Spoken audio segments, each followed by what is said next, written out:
তাহলে আমাদের টপিক হচ্ছে কেলাসের ত্রুটি বা অপূর্ণতা, ইংরেজিতে হচ্ছে ডিফেক্টস ইন বা ইমপারফেকশন ইন ক্রিস্টাল, কেলাসের ত্রুটি বা অপূর্ণতা। ব্যাপারটা হচ্ছে এরকম, কেলাস কখন ত্রুটি হয় আমরা বললাম, ধরো একটা কেলাসের মধ্যে কণাগুলো এইরকম ভাবে থাকার কথা, ক্লোজলি প্যাক থাকার কথা, কিন্তু কোনো কারণে, যে কোনো কারণে, বিভিন্ন কারণে হতে পারে, কেলাস গঠনের সময় বা টেম্পারেচারের কারণে বা কোনো ইমপিউরিটিজের কারণে ভেজাল মিশে গেল, তখন হয়তো কেলাস থেকে কোনো কণা মিসিং হয়ে যেতে পারে, তার এখানে থাকার কথা নেই। এই যে ফাঁকা হয়ে গেল, তার মধ্যে ওর মধ্যে ত্রুটি এসে গেল, বা অন্য কোনো কেলাসের অন্য কোনো পদার্থের কণা এখানে চলে এলো, এসে গেল, তাহলে এর মধ্যে ত্রুটি চলে আসে। অনেক সময় এরকমও হয়, নিজের জায়গা ছেড়ে এখানে যে ফাঁকা জায়গাগুলো থাকে সেখানেও চলে আসতে পারে, যেখানে থাকার কথা সেখানে থাকলো না, অন্তঃস্থানিক যে জায়গাগুলো আছে, ইন্টারস্টিশিয়াল স্পেস যেগুলো আছে সেখানে চলে এলো, এই কারণেও ত্রুটি আসতে পারে, বিভিন্ন কারণে ত্রুটি আসতে পারে। এটাই হচ্ছে কেলাসের ত্রুটি বা অপূর্ণতা। এখন তিন ধরনের ত্রুটি আছে, তিন ধরনের ত্রুটি আছে। এক নম্বর হচ্ছে পয়েন্ট ডিফেক্টস বা বিন্দু ঘটিত ত্রুটি। বিন্দু ঘটিত ত্রুটি অর্থাৎ আমরা কেলাসের মধ্যে, কেলাস জালকে কণার অবস্থান তো বিন্দু দিয়ে দেখায়, তো সেই কণার অবস্থান থেকে যদি সরে গিয়ে কোনো ত্রুটি হয় তখন সেটা বিন্দু ঘটিত ত্রুটি বা পয়েন্ট ডিফেক্টস। একটা হয় রেখা ঘটিত ত্রুটি, আর একটা হয় যেটাকে লাইন ডিফেক্টস বলা হয়, আর একটা তল ঘটিত। তো আগে আমি বলেছি সলিড যেটা কঠিন, কঠিন বিষয়গুলো আমাদের এইচএসে নেই, তো সেই হিসেবে এই দুটো আমাদের এখানে করতে হবে, এগুলো একটু ডিফিকাল্ট ব্যাপার। থ্রি ডাইমেনশনাল অনেক আলোচনা সেখানে আছে, আমাদের শুধু এই বিন্দু ঘটিত ত্রুটিটা করতে হবে, কত রকমের হতে পারে। তো এটা সহজ, এটা কঠিন কিছু না। দেখো এটা আমরা আলোচনা করব, বিন্দু ঘটিত ত্রুটি, এটার আবার ভাগ আছে। দেখো একটা হচ্ছে স্টয়সিওমেট্রিক, একটা নন স্টয়সিওমেট্রিক, আর একটা ইমপিউরিটি।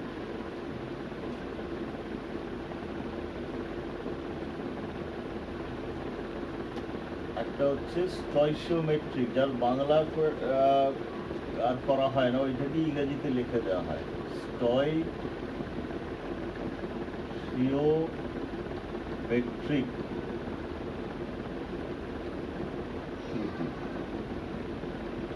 এর আরো দুটো নাম আছে, এটাকে সহজাত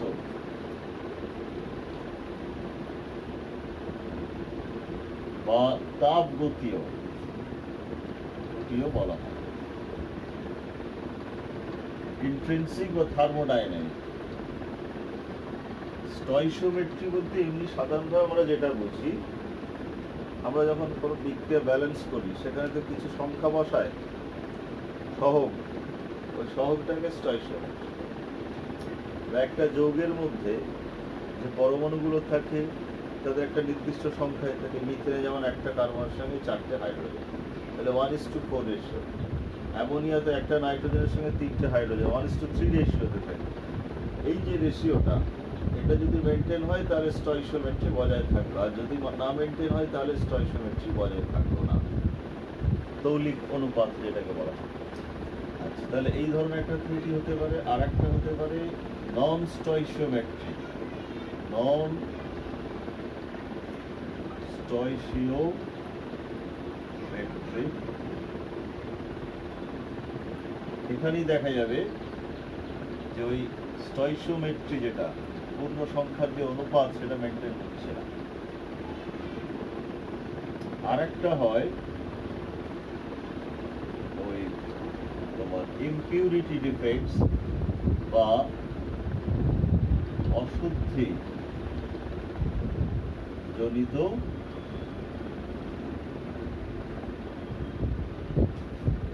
ঠিক আছে, তাহলে স্টয়সিওমেট্রিক ত্রুটি, নন স্টয়সিওমেট্রিক আর অশুদ্ধি জনিত। এবার স্টয়সিওমেট্রিক আবার ভাগ আছে, দেখো স্টয়সিওমেট্রিকের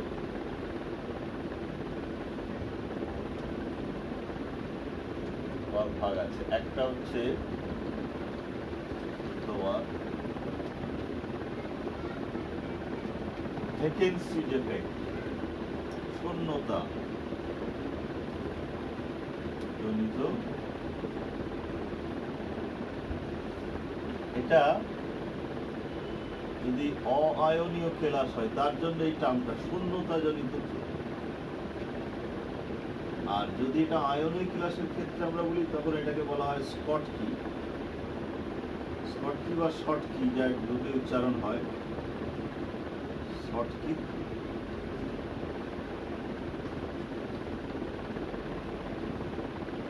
আর একটা আছে ইন্টারস্টিশিয়াল বা অন্তঃস্থানিক ত্রুটি।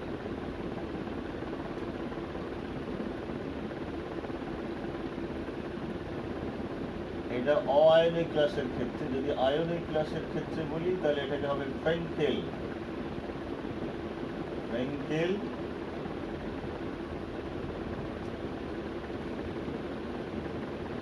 স্টয়সিওমেট্রিক ত্রুটি দু রকমের হলো, একটা শূন্যতা জনিত আর একটা অন্তঃস্থানিক।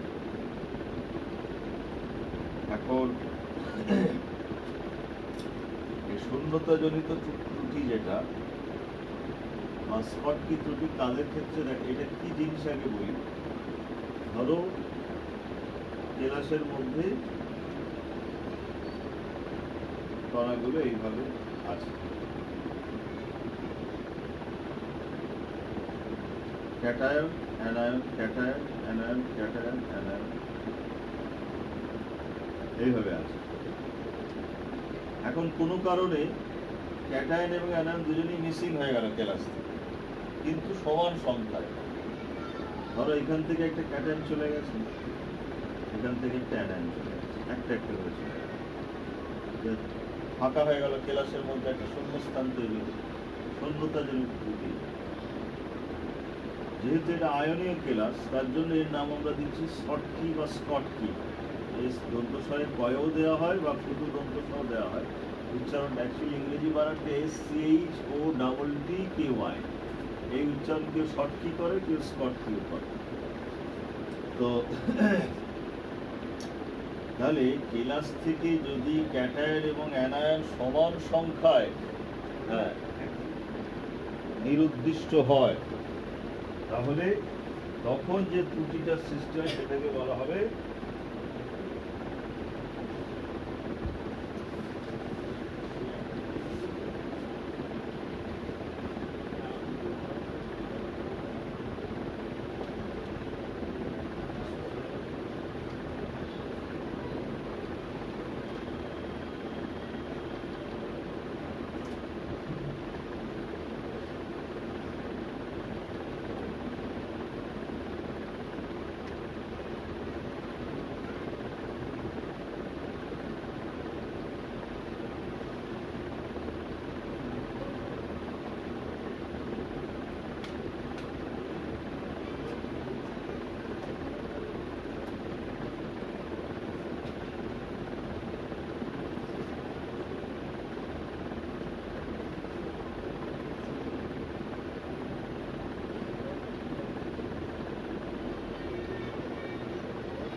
তাহলে স্কটকি ত্রুটিটা হলো সমান সংখ্যক ক্যাটায়ন এবং অ্যানায়ন কেলাস থেকে যদি মিসিং হয়, নিরুদ্দিষ্ট হয়, তখন যে ত্রুটিটা সৃষ্টি হয় সেটা স্কটকি ত্রুটি।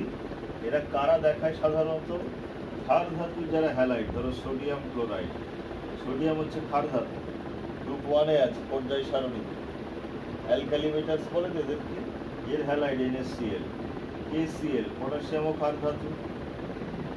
আর সিলভার ব্রোমাইডও এটা দেখায়, যদিও সিলভার ক্ষার ধাতু নয়, কিন্তু সিলভার ব্রোমাইডও এই ত্রুটিটা দেখায়। এটা হলো স্কটকি ত্রুটি। এবং এই ত্রুটির ফলে কি হয়, যেহেতু ক্যাটায়ন এবং অ্যানায়ন চলে যাচ্ছে, কণার সংখ্যা আগে যাচ্ছিল, এখন তো কমে গেল, তাহলে ঘনত্ব কি হবে? কমে যাবে। আর এই স্কটকি ত্রুটি কারা দেখাবে? যেখানে ক্যাটায়নের আকারটা আর অ্যানায়নের আকারটা প্রায় সমান থাকে।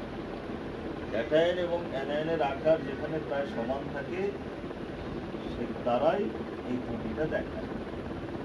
স্কটকি ত্রুটি ব্যাপারটা কি? স্কটকি ত্রুটির ফলে কি মানে কেলাসের মধ্যে পরিবর্তন দেখা যাচ্ছে, ঘনত্ব কমে যাচ্ছে। আর কারা এটা দেখায়, এই কটা বিষয় এখান থেকে বলতে হবে।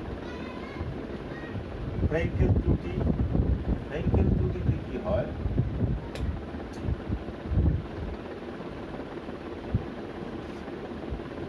কেলাসের মধ্যে ধরো কণাগুলো বা ক্যাটায়ন এবং অ্যানায়ন এইভাবে আছে, plus minus plus minus minus plus minus plus minus plus minus plus, এইভাবে আছে। এখন এখানে কি হয়, অনেক সময় কেলাস থেকে একটা ক্যাটায়ন ধরো তার নিজের জায়গা ছেড়ে চলে এলো এই জায়গাটা, এই গ্যাপটা, এটাকে বলে অন্তঃস্থানিক স্থান, ইন্টারস্টিশিয়াল স্পেস। কেলাসের ভিতরেই যতই টাইটলি বাউন্ড থাকুক, কিছু ফাঁকা জায়গা থাকে। সেই ফাঁকা জায়গার মধ্যে যদি কোনো ক্যাটায়ন বা কণা চলে আসে, তখন যে ত্রুটিটা সৃষ্টি হয় সেটা ফ্র্যাঙ্কেল। তাহলে এই ত্রুটিতে কি হচ্ছে দেখো, কণার সংখ্যা কিন্তু কমছে না, ওর ভিতরেই আছে। এখানে যেমন চলে যাচ্ছিল পুরো কেলাস ছেড়ে, এখানে কিন্তু ওর ভিতরেই আছে। তাহলে ঘনত্ব কি পরিবর্তন হবে? হবে না, ঘনত্ব একই থাকবে। আর এই ত্রুটি দেখাতে গেলে ক্যাটায়নের আকারটা কিন্তু ছোট হতে হবে, তা না হলে এই যে ইন্টারস্টিশিয়াল যে জায়গাটা আছে, এই জায়গাটা তো খুব একটা বড় নয়, ওখানে যদি ওকে থাকতে হয় তাহলে ওর আকার ছোট হতে হবে। সেই জন্য যাদের আকার ক্যাটায়নের আকার অ্যানায়নের থেকে ছোট, তারাই একমাত্র এই ত্রুটিটা দেখাতে পারে। তো তারা দেখায় সিলভার ক্লোরাইড, সিলভার ব্রোমাইড, এরা এই ত্রুটি দেখায়। তো এখানে আমরা একটা যৌগকে কমন পাচ্ছি, দুটো জায়গাতেই দেখাচ্ছি। দেখো সিলভার ব্রোমাইড, এছাড়া জিঙ্ক সালফাইড এও দেখায় এই ত্রুটি। ক্লোরাইড বা সালফাইডের আকারের তুলনায় সিলভার বা জিঙ্কের আকার ছোট, সেই জন্য এরা এই ত্রুটিটা দেখাতে পারে। আর AgBrটা হচ্ছে এক্সেপশনাল কেস। AgBr এমন একটা সাইজ নিয়ে আছে, অবস্থায় আছে, যে দুটো ত্রুটি দেখাতে পারে। এই জন্য শর্ট কোশ্চেন দেওয়া হয়, একটা আয়নীয় যৌগের নাম করো যে দুটো ত্রুটি দেখায় AgBr। হ্যাঁ, না, এই একটাই এক্সেপশনাল কেস আর কি। তো তাহলে স্কটকি ত্রুটি, ফ্র্যাঙ্কেল ত্রুটি ব্যাপারটা কি বা সংজ্ঞা, আর এদের মধ্যে পার্থক্য, বা কারা স্কটকি ত্রুটি দেখায়, কারা ফ্র্যাঙ্কেল ত্রুটি দেখায়, এই বিষয়টা এখান থেকে ঠিক আছে। এটা গেল স্টয়চিওমেট্রিক ত্রুটি। এবং এই ত্রুটির ফলে দেখো স্টয়চিওমেট্রিক কেন বলা হচ্ছে, NaCl এর যে ফর্মুলা NaCl, এই ত্রুটির ফলে কেলাসের যে সংকেত NaCl থাকবে, কোনো চেঞ্জ হবে না। অর্থাৎ একটা Na পিছু একটা Cl থাকবে, কারণ এখানে একটা ক্যাটায়ন বেরিয়ে গেছে, একটা অ্যানায়ন বেরিয়ে গেছে। তাহলে বাকি যারা আছে সেখানেও রেশিও 1:1 থাকবে, একটা একটা করে কমে গেল। ধরো আগে ছিল 6টা 6টা, তাতে 1:1 NaCl হচ্ছে, এখন 5টা 5টা হবে, সে তো 1:1 হবে। তাহলে স্টয়চিওমেট্রিক চেঞ্জ হবে না। এখানেও তাই, এই ক্যাটায়ন এর ভেতরেই থাকছে, কম হচ্ছে না বা বেশিও হয়ে যাচ্ছে না ক্যাটায়ন, ফলে এখানেও স্টয়চিওমেট্রিক চেঞ্জ হবে না। তোমার AgCl একটা কিছু একটা সেল সেটাই এখানে থাকে, সেই জন্য একটি স্টয়চিওমেট্রিক। আচ্ছা, দ্বিতীয় ত্রুটি দেখো নন স্টয়চিওমেট্রিক, যেটা বলা হয়েছে এরও একটা ভাগ আছে। বেশিরভাগ প্রশ্ন স্কটকি আর ফ্রেঙ্কেল থেকেই হয়, হ্যাঁ, খুব ইম্পর্টেন্ট। নন স্টয়চিওমেট্রিক ত্রুটি একটা হচ্ছে ধাতব আধিক্য জনিত, আর একটা ধাতব ঘাটতি জনিত। এই ধাতব আধিক্যটা দুটো কারণে হতে পারে, একটা অ্যানায়ন ভ্যাকেন্সি,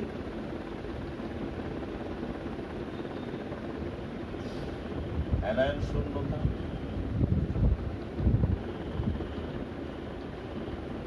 আর একটা অতিরিক্ত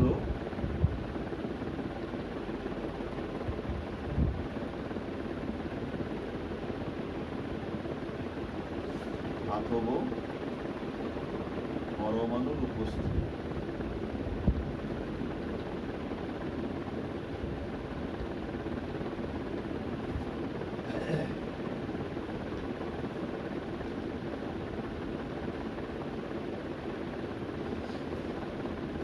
বা ক্যাটায়নের উপস্থিতি, তো পরমাণু বা ক্যাটায়ন লিখতে হবে, যাই।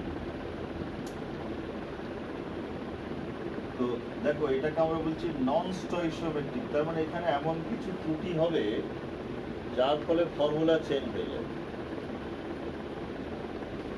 অর্থাৎ আমরা যেমন ওই ক্যাটায়ন আর অ্যানায়ন যে অনুপাতটা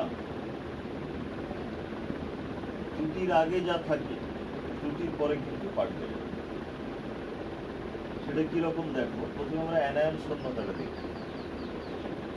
অ্যানায়ন শূন্যতাটা হচ্ছে একটা ঘটনা ঘটে, যেটা ধরো NaCl কি খাবার লবণের তো কালার সাদা, হোয়াইট, অ্যাকচুয়ালি হোয়াইট মানে কালারলেস। NaCl কি যখন সোডিয়াম বাষ্পের উপস্থিতিতে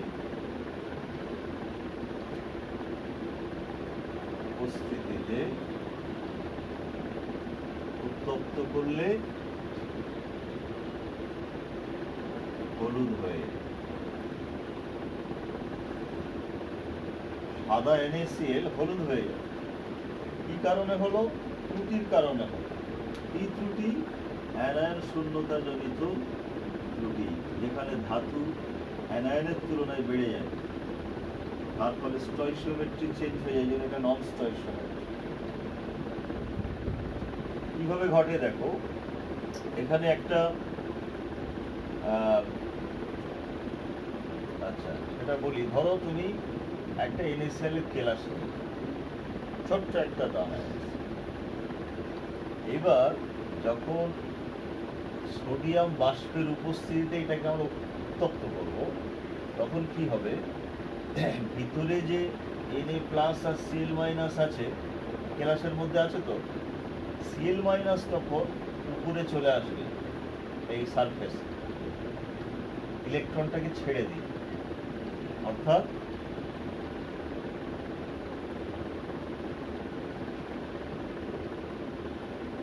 এইখানে ধরো Cl- ছিল, এটা plus minus minus plus minus plus plus minus, এইটাই ধরছি, এইটাই ধর, এটা Cl- এটা ছিল। যখনই এর উপস্থিতিতে আমি এটাকে উত্তপ্ত করবো, তখন Cl- ভিতর থেকে বাইরের তলে চলে আসবে ইলেকট্রনটাকে ছেড়ে দিয়ে। অর্থাৎ এখানে তো আমার Cl- থাকবে না, শুধু ইলেকট্রন, ও সারফেসে চলে এলো। এবার সারফেসে কি আছে? Na আছে। Na তখন কি করবে, একটা ইলেকট্রন ছেড়ে দেবে,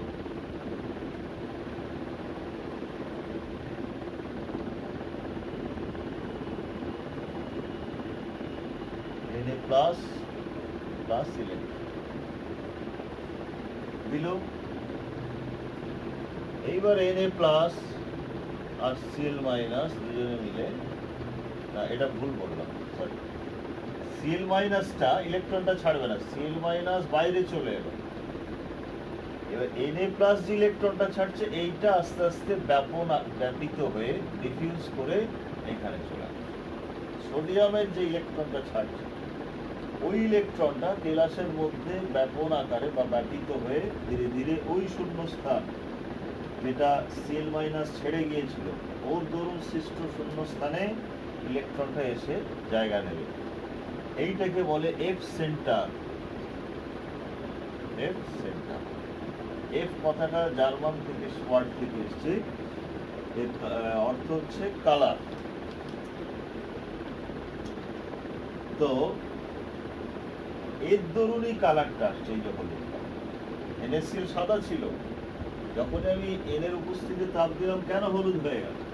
তার কারণ এই মুক্ত ইলেকট্রন থাকা মানেই সে কি করবে, এই যে আলো আছে আলো শোষণ করে উচ্চ শক্তি স্তরে যাবে, আবার ফিরে আসার সময় শক্তিটা ছাড়বে, তখন সেটা আমাদের দৃশ্যমান যে তরঙ্গ দৈর্ঘ্যের সীমা আছে 400 থেকে 750 ন্যানোমিটার এর মধ্যে পড়ে যাবে। আর হলুদের যে তরঙ্গ দৈর্ঘ্য সেই তরঙ্গ দৈর্ঘ্যের মধ্যে পড়ে যাচ্ছে, তারপরে আমরা হলুদটা দেখছি। তাহলে এখানে একটা এফ সেন্টার তৈরি হলো। সেই জন্য প্রশ্নটি হয় এফ সেন্টার কাকে বলে? এফ সেন্টারটা হচ্ছে এই ধাতব আধিক্যজনিত ত্রুটিতে কি হয়, অ্যানায়ন শূন্যতার দরুন অ্যানায়ন কর্তৃক সৃষ্ট শূন্যস্থান যখন ইলেকট্রন দ্বারা অধিকৃত হয় তখন তাকে বলা হয় এফ সেন্টার। ধাতব আধিক্যজনিত ত্রুটিতে অ্যানায়ন শূন্যতার দরুন অ্যানায়ন কর্তৃক সৃষ্ট শূন্যস্থানে ইলেকট্রন অধিকার করলে, শূন্যস্থান ইলেকট্রন অধিকার করলে যে সেন্টার সৃষ্টি তাকে বলা এফ সেন্টার। এফ কথাটার অর্থ হচ্ছে বর্ণবিন্দু। জার্মান ওয়ার্ডটা হলো তোমার ওই এটা কি ফারবার না কি একটা জার্মান ওয়ার্ড আছে, যাই হোক, যার মানে হচ্ছে কালার। তো তাহলে এটা একটা ব্যাখ্যামূলক প্রশ্ন তোমাকে দিতে পারে। এই কথাটা তুলে দিই যে NaCl কে Na বাষ্পের উপস্থিতি উত্তপ্ত করলে হলুদ হয়ে যায় কেন, এটা দিয়ে একটা তোমার, তাহলে সেখানে তোমাকে বলতে হবে যে যখন এই বাষ্পের উপস্থিতি উত্তপ্ত করা হবে তখন কেলাসের ভিতর থেকে সিএল মাইনাস কেলাসের পৃষ্ঠতলে চলে আসে এবং কেলাসের পৃষ্ঠতলে উপস্থিত সোডিয়াম একটা ইলেকট্রন ছেড়ে দেয়, দিয়ে Na প্লাস হয়। Na প্লাস Cl মাইনাস মিলে NaCl তৈরি হয়ে যায়। আর Na কর্তৃক বর্জিত ইলেকট্রন কেলাসের ভিতর ব্যাপিত হয়ে অ্যানায়ন কর্তৃক সৃষ্ট শূন্যস্থান দখল করে, এফ সেন্টার বলে। এই মুক্ত ইলেকট্রন আলোক শক্তি শোষণ করার ফলে হলুদ বর্ণের সৃষ্টি। এইভাবে ব্যাখ্যাটা করতে হবে। এইবারে প্রশ্ন হচ্ছে এটাকে কেন আমরা নন স্টয়চিওমেট্রি করছি? কারণ হচ্ছে দেখো এখানে প্লাস মাইনাস আর সমান সংখ্যায় ছিল, তো এখন তো সিএল মাইনাস চলে গেছে, তাহলে তো প্লাস বেড়ে গেল, এবার ধাতু বেড়ে গেল, সোডিয়াম প্লাস বেড়ে গেল, সেই জন্য এটা ধাতু আধিক্যজনিত। আর ধাতু কি কারণে বাড়লো? অ্যানায়ন কমে গেছে বলে। তার ফলে ধাতুর সঙ্গে মানে ক্যাটায়নের সঙ্গে অ্যানায়নের যে রেশিও ছিল আগে এখন পাল্টে যাবে, এই জন্য এটা নন স্টয়চিওমেট্রি। বোঝা গেল? আচ্ছা, আরেকটা কারণে হতে পারে দেখো অতিরিক্ত ধাতব পরমাণুর উপস্থিতি বা ক্যাটায়নের উপস্থিতি। এখানে একটা ঘটনা ঘটে, প্র্যাকটিক্যালও এটা করানো হয়। জিঙ্ক অক্সাইডকে তুমি যখন তাপ দেবে জিঙ্ক অক্সাইডই থাকবে, কিন্তু এটা হচ্ছে সাদা আর এটা হচ্ছে হলুদ। জিঙ্ক অক্সাইডকে তাপ দিলে সাদা আর হলুদ, মানে উত্তপ্ত অবস্থায় এটা হলুদ হয়ে যাবে, আবার ঠান্ডা করো আবার সাদা হবে। তারপরে তাপ দেওয়ার ফলে একটা ত্রুটির সৃষ্টি হচ্ছে, এখানে ত্রুটির ফলে কালারটা আসছে। তবে এখানে কিন্তু এফ সেন্টার তৈরি হচ্ছে না, কালার আসছে ইলেকট্রনের জন্য, মুক্ত ইলেকট্রন, কিন্তু that is not called F centre. ওখানে আর এফ সেন্টার কথাটা বলা হয় না। তো এখানে কি ঘটনা ঘটে?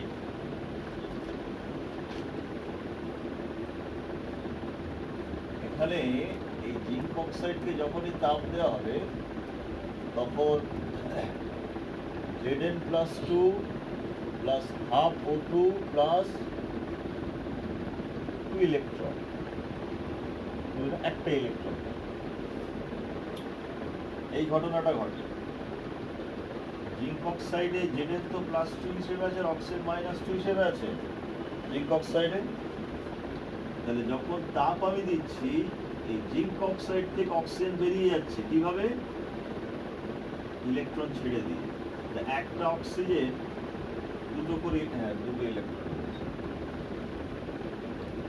দুটো ইলেকট্রন ছেড়ে দিচ্ছে, O+2। এই ওটাকে আমরা হাফ O2 হিসাবে লিখছি, ঠিক আছে? সেই দুটো ইলেকট্রন, আর এই Zn+2 এই কেলাসের ভিতর থেকে যাচ্ছে। তাহলে তোমার এটা যদি কেলাস হয়,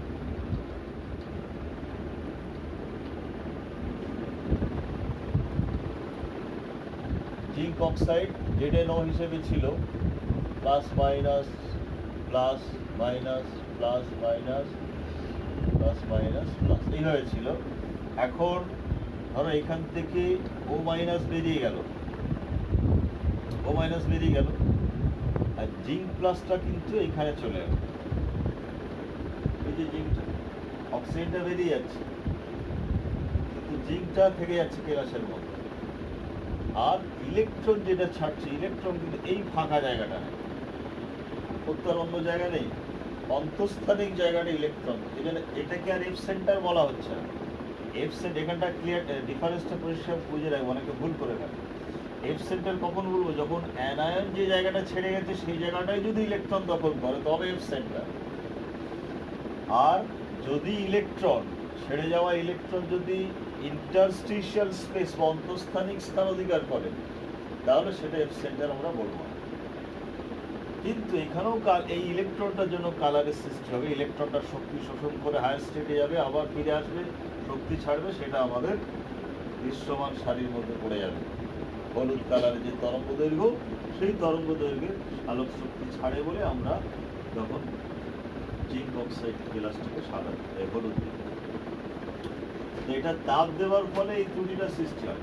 তাহলে এখন দেখো, আগে এখানে প্লাস মাইনাস সমান ছিল, এখন তো মাইনাসটা চলে গিয়ে জিঙ্ক একটা এক্সট্রা হয়ে গেল। এই সরি, জিঙ্কটা তো তার জায়গাতেই থাকছে, জিঙ্কটা তার জায়গাতেই থাকছে। Zn+ যেমন আছে এখানে ধরো ছিল, এখানেই থাকছে। অক্সিজেন বেরিয়ে গেছে, তাহলে এই জায়গাটা শূন্যস্থান হয়েছে, কিন্তু ইলেকট্রনটা ওইখানে আসছে না, ইলেকট্রন অন্য জায়গায় আসছে।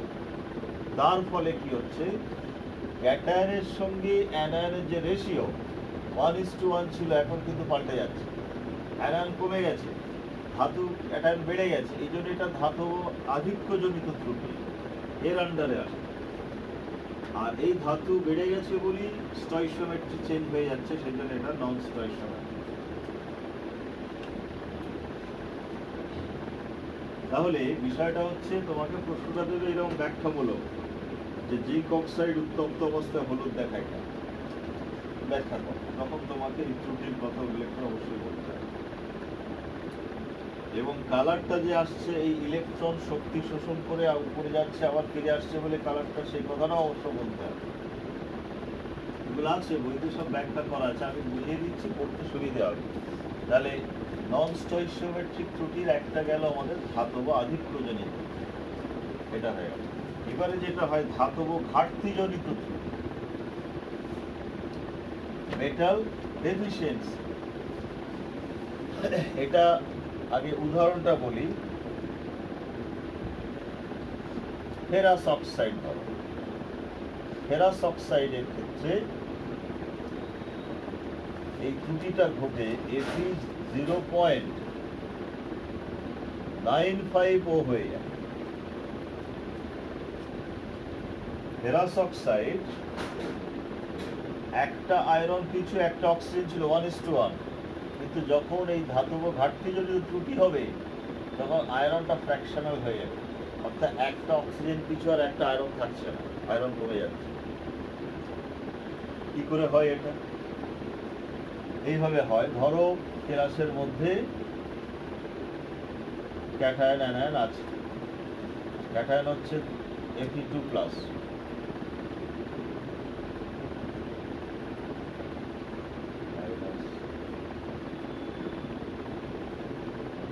প্লাস মাইনাস এরকম আছে। এখন অনেক সময় কি হয়, ক্যাটায়ন এখান থেকে বেরিয়ে যায়। ধরো তোমার Fe+2 একটা ক্যাটায়ন বেরিয়ে গেল এখানে, তাহলে এখানে পজিটিভ চার্জের ঘাটতি কত হলো? +2 ঘাটতি হয়ে গেল। প্লাসটা তো অ্যাজ এ হোল নিউট্রাল, এই অক্সিজেন যা মাইনাস আছে আর আয়রনের যা প্লাস আছে সে দুটো সমান থাকে, নিউট্রাল। যখনই একটা Fe+2 হয়ে যাচ্ছে তখন +2 ঘাটতি হয়ে গেল, -2 এক্সেস হয়ে গেল। এই +2টাকে কি করে করে পূরণ করে? সেটা হচ্ছে দুটো আয়রন তখন Fe+2 থেকে Fe+3 হয়ে যাবে। দুটো Fe2+ তখন দুটো ইলেকট্রন ছেড়ে দিয়ে Fe3+। তাহলে এখন কি হলো? এখন তোমার চার্জ কিন্তু ব্যালেন্স হয়ে গেল, -2 অতিরিক্ত হয়ে যাচ্ছে। এখন যখন এই দুটো আয়রন +2 থেকে +3 গেল, তাহলে +1 করে দুটো বেড়ে গেল, মানে +2 হয়ে গেল, এখন নিউট্রাল হয়ে গেল।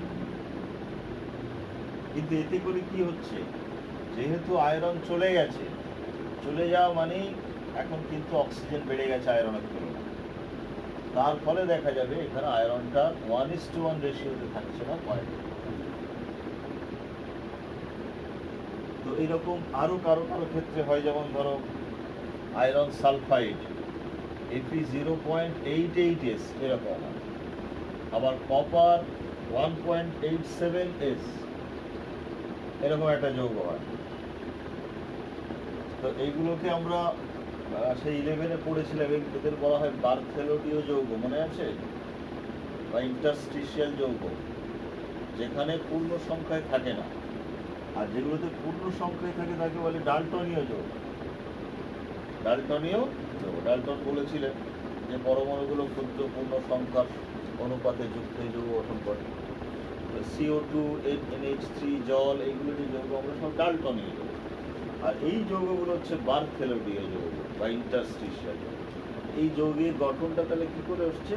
এই ত্রুটির কারণে হচ্ছে। ধাতব ঘাটতি, অ্যানায়নের তুলনায় ক্যাটায়ন কমে যাচ্ছে এখানে। আর যাদের ক্ষেত্রে একাধিক যোজ্যতা আছে তাদের ক্ষেত্রে এটা সম্ভব, তাহলে সম্ভব নয়।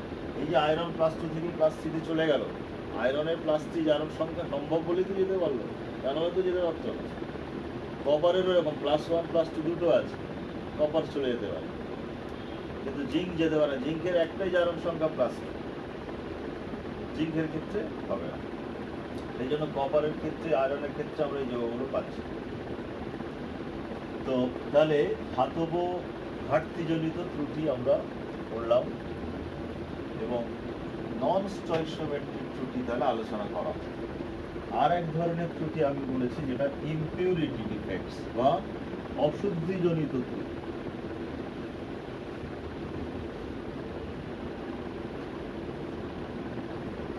অশুদ্ধিজনিত ত্রুটি,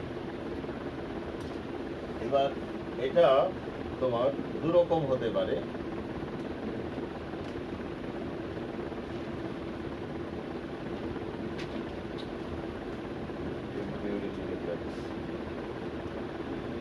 একটা হচ্ছে তোমার প্রতিস্থাপক অশুদ্ধি,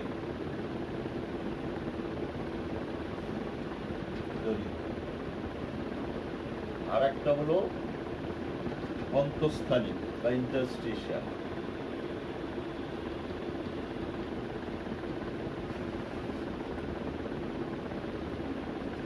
অন্তঃস্থানিক অশুদ্ধিজনিত।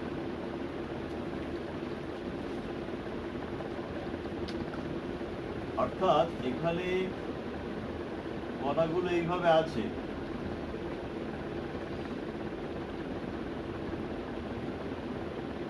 আমি বাইরের থেকে একটা ইমপিউরিটি এর মধ্যে মেশাচ্ছি, তখন কি করলো, এদের মধ্যে থেকে একটা কণা সরিয়ে দিয়ে সেখানেও জায়গাটা দখল করলো,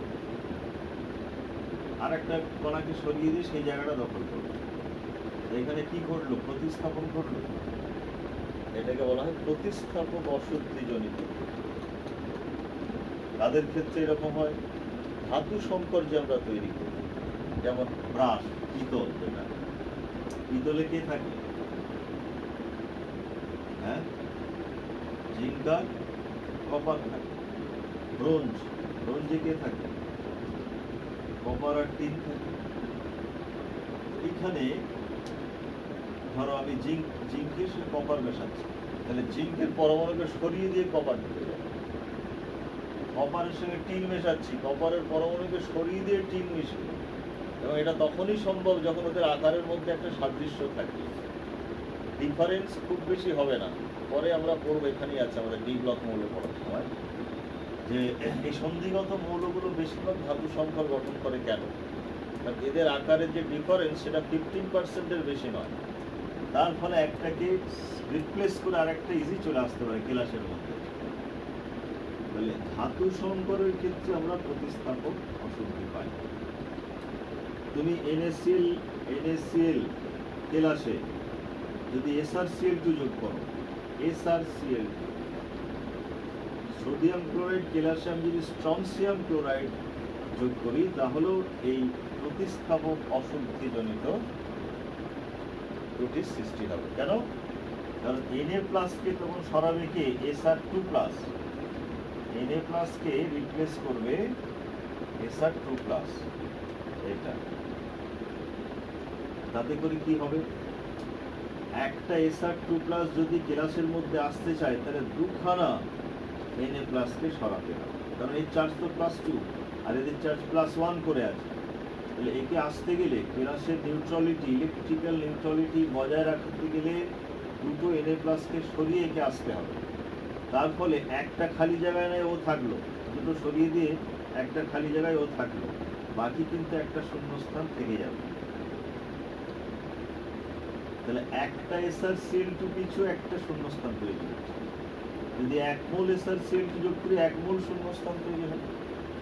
সব কোশ্চেন দেওয়া হয় অনেক সময়, এখানে NaCl ক্লাসে SrCl2 যোগ করলে মানে 1 মোল SrCl2 তে কতগুলো শূন্যস্থানের সৃষ্টি হবে, তখন এইটাই হিসাবটা, এইটাই যে একটা Sr2+ আয়ন যদি ক্লাসের মধ্যে ঢুকতে চায়, তাহলে দুটো Na+ কে সরাতে হবে, আর তার একটা জায়গাতে ও থাকবে আর একটা জায়গায় খালি থাকবে। এটা গেল প্রতিস্থাপক অশুদ্ধি। আর একটা হচ্ছে অন্তঃস্থানিক অশুদ্ধি, অর্থাৎ কাউকে সরালো না, ফাঁকা যে জায়গাগুলো আছে সেই জায়গাগুলোতে অশুদ্ধিটা এসে এই জায়গা। এটা কোথায় হয়? স্টিলে হয়। স্টিলে কি থাকে? আয়রন আর কার্বন, এরা মাস্ট। এইবারে নিকেল মেশালে নিকেল স্টিল হয়ে যাবে, ক্রোমিয়াম মেশালে ক্রোমিয়াম স্টিল হয়ে যাবে, হ্যাঁ, ম্যাঙ্গানিজ স্টিল, স্টেনলেস স্টিল, অনেক রকমের স্টিল আছে, কিন্তু আয়রন আর কার্বন মাস্ট। তো আয়রনের কেলাসের ভিতরে কার্বন কিভাবে থাকে? ওই ইন্টারস্টিশিয়াল স্পেসে থাকে। এই জন্য এটা অন্তঃস্থানিক অশুদ্ধি। বা টাংস্টেন কার্বাইড, ডাব্লু মানে টাংস্টেন আর সি হচ্ছে কার্বন। তো টাংস্টেন কার্বাইডেও ওই টাংস্টেনের ফাঁকা জায়গাগুলোতে কার্বন ঢুকে থাকে। এটা তাহলে অন্তঃস্থানিক অশুদ্ধি। তাহলে আমরা ত্রুটি পড়লাম, যেটা পয়েন্ট ডিফেক্টস, বিন্দু ঘটিত ত্রুটি। তার তিনটে ভাগ ছিল: স্টয়সিওমেট্রিক, নন স্টয়সিওমেট্রিক আর অশুদ্ধিজনিত।